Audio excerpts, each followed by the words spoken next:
Welcome to Conversations 101. Tonight's host, Fred Munkachy, is a local area actor and talent here in Cleveland, and we have some footage we'd like you to see of his work. I'm gonna give you one more chance. Tell me everything you know. Tell me the truth. I give you my word. You'll walk out that door alive. But I mean everything. That means you're gonna tell me where she is. Even if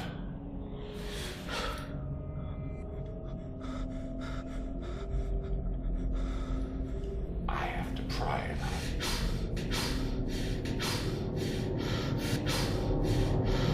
out. Good evening, Fred. Nice of you to join us. How you doing? Thank you. Good. So, Fred, tell me a little bit about yourself. How did you get involved in this? If you want to go way back, as a young kid, I think I was 12 years old. I was in a show with my father and at our local church. It's called Our Town, and I played the paperboy in it.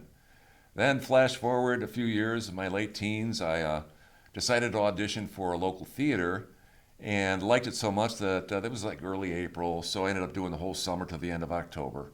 So that's when I really got the bug. But after that, the next year, I went to school and I went to art school. So I didn't do anything in theater for about 20 years. But that's the seed that was planted when I was a teen. Right. Well, I got to tell you, you have a fantastic voice, smooth like butter. Thank you, sir. You got anywhere with that? Well, actually, that's how I found my way back into kind of show business, if you want to call it that.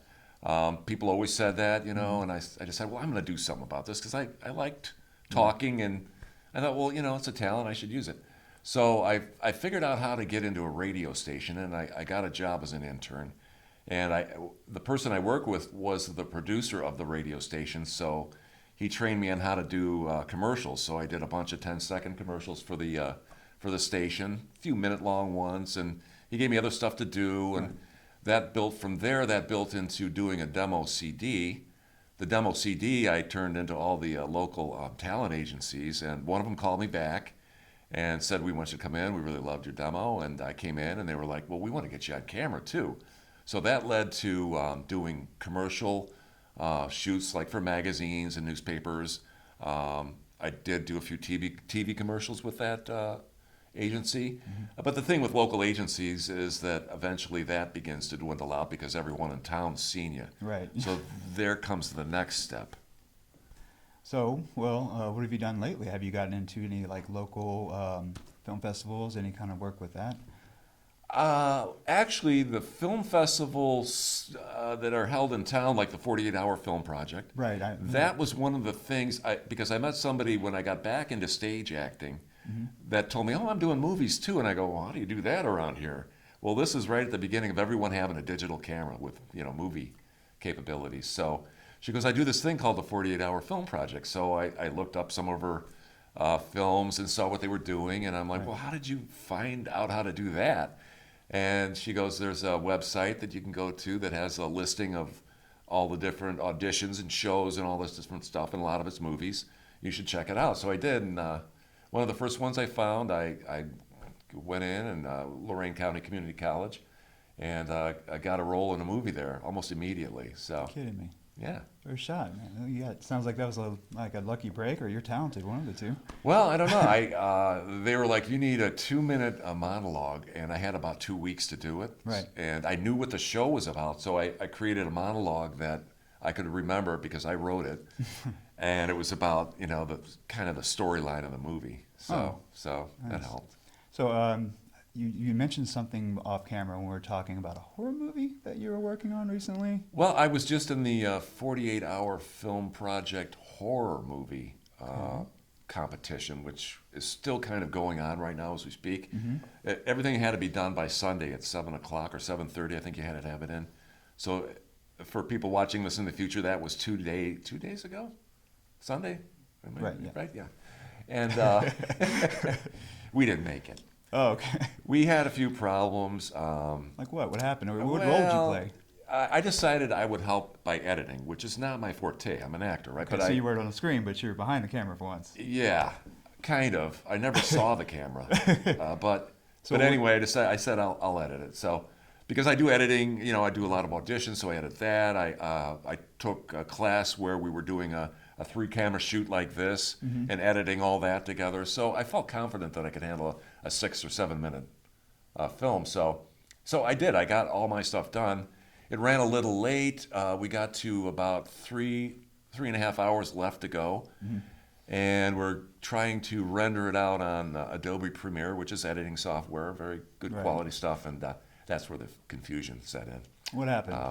Tell me about what happened. Well, trying to you can picture all these clips lined up on a screen, and you want to combine them all into one file. Right, yeah.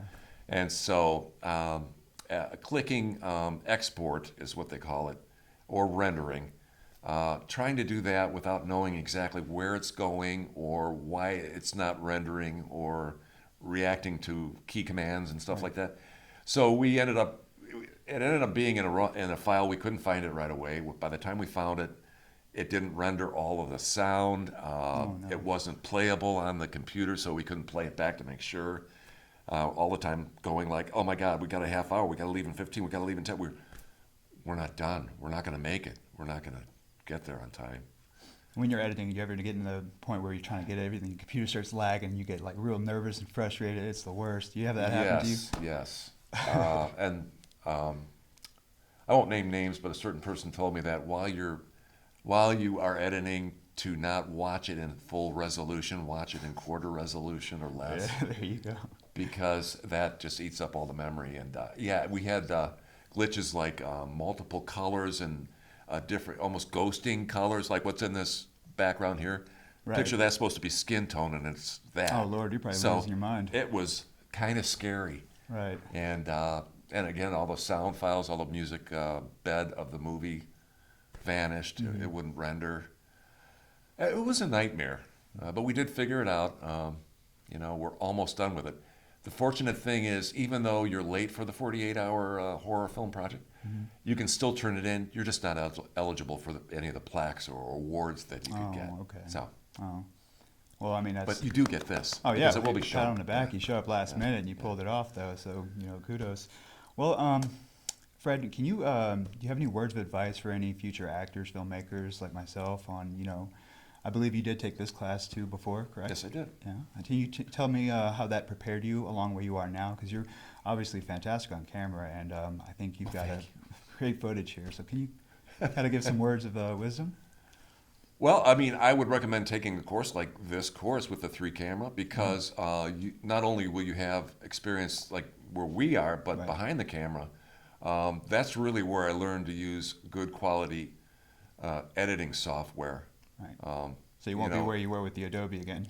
No. Yeah, I mean, I learn should have that. known better, but I think I forgot a few things. Right. I did use Adobe with this course. Right. So But I have another software suite that is open source and free. Right. So that's usually what I've been using.